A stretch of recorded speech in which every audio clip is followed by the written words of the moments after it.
How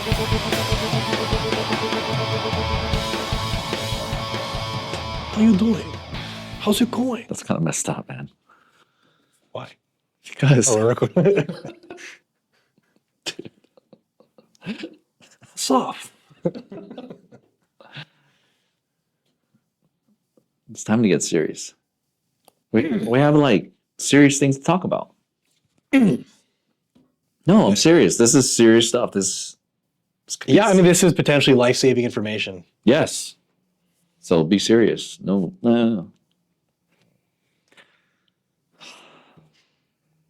We talked about it in another video, and we're seeing the same thing, right? Guys, if you haven't seen our, common police mistakes, check it out. But you saw the video? Yep, I saw the video. Right. So we had an officer who's engaged in a fight. So he's shooting at a suspect shooting back at him, and he's got his radio in his hand.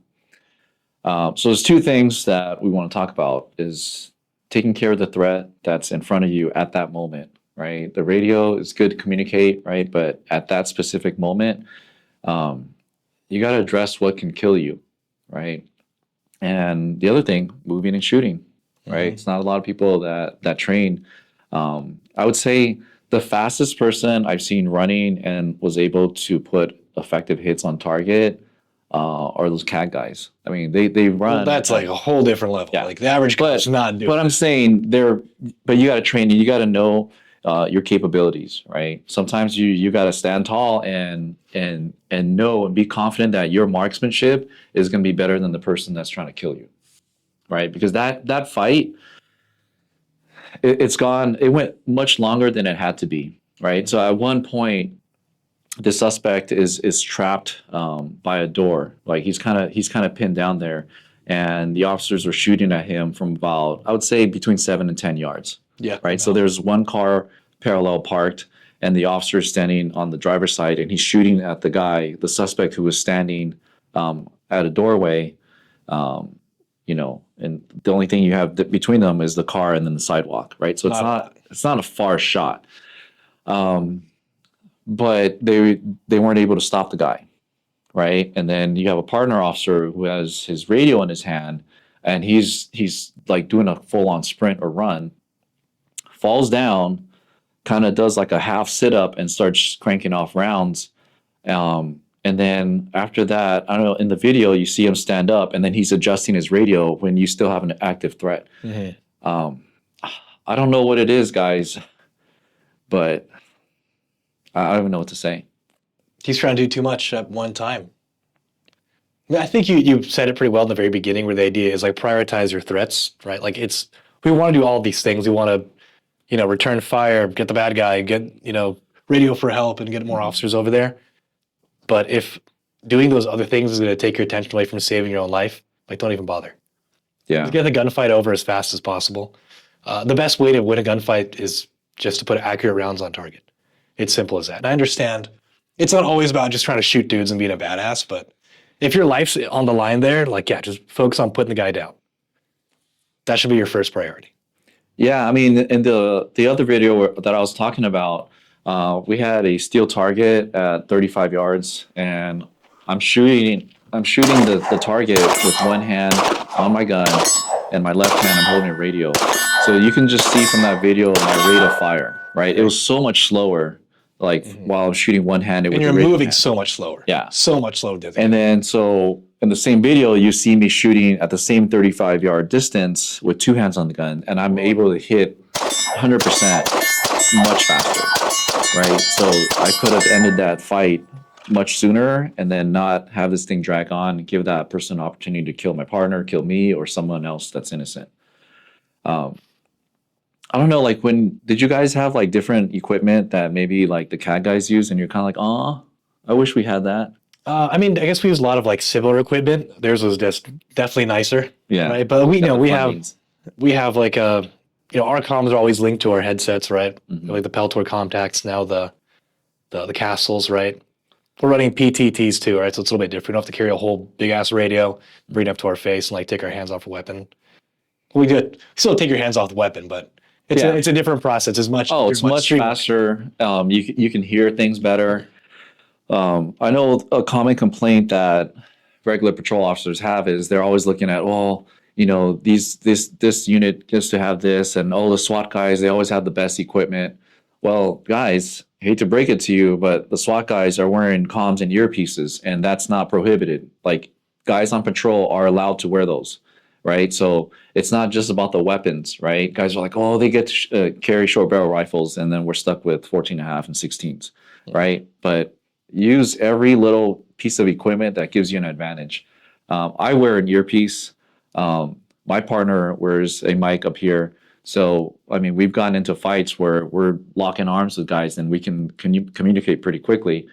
And then if I am in a shooting, I could still keep two hands on my gun. And if I can communicate quickly, I can still, get back up on target with both hands on the gun.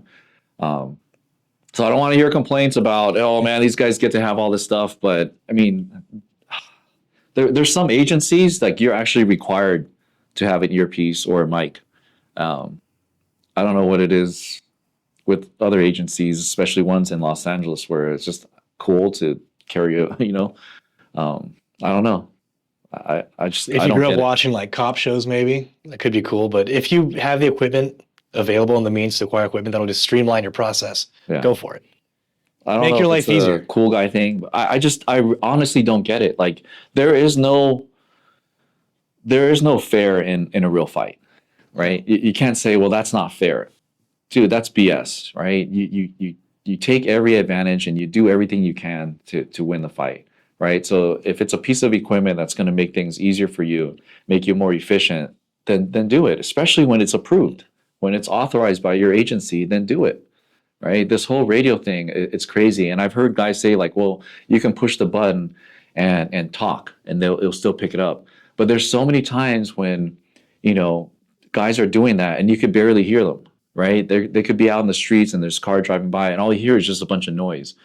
And I also personally, I don't like, suspects or people I'm detaining to hear what I'm hearing, right? So that's just me. But oh man, that stuff, like, sooner or later, it can end much worse, right? Mhm. So, Because ultimately, in the video you're talking about, mhm, like, sure, he's trying to use his radio while shooting, but ultimately, he's just lucky he didn't get shot. yeah, He's returning fire. They're not accurate rounds. They're not actually hitting the intended target. So he's just lucky he didn't get shot in the meantime. yeah, He's prolonging the gunfight for what reason? yeah. And I don't know if it's a panic thing, but sitting up and just shooting one-handed, and that was from the distance. I mean, that's easily double the distance of where they were initially shooting at on the other side of the car. Mhm.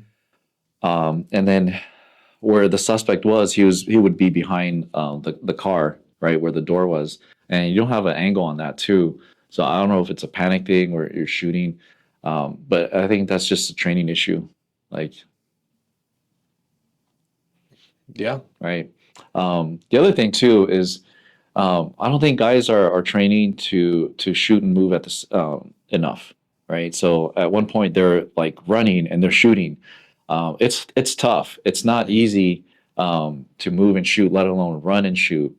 I can't do it. I can move at a pretty quick pace and still put accurate shots on target, but I can't run Right. and shoot. Like, it will be in the general area, but um, yeah, like, I think it's important to work on the fundamentals of shooting, moving, your footwork, all that stuff. Yeah. It's like any other skill, right? There's a certain technique to it. Like go out there, practice it, train it. You have to start slow and work your way up, and it might be frustrating, but if you want to ensure best results for yourself in a self-defense scenario or in an OIS, like you have to practice these skills in order.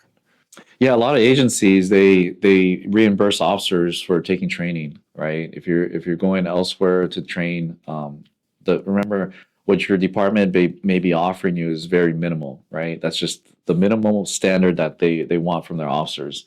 So go out there, train harder, like, improve yourselves, right?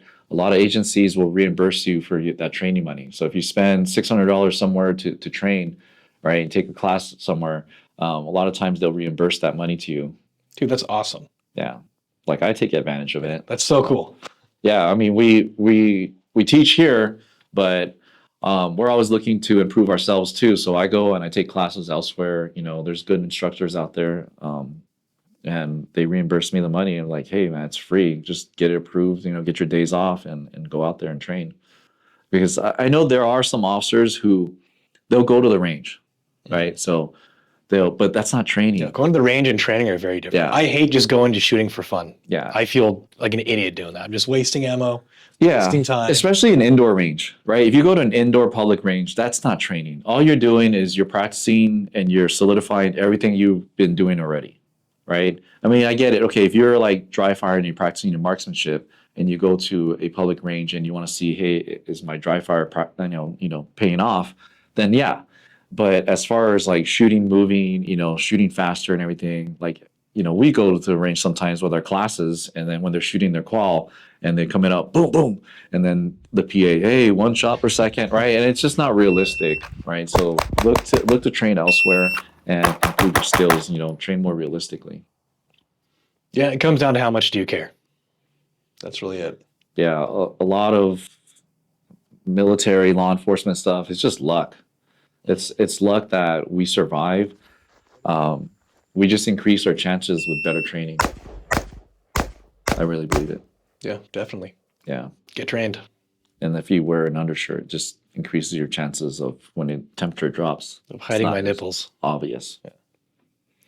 Yep. That's my life. That's what I have to deal with. Come see me in class. I can see. You'll see it.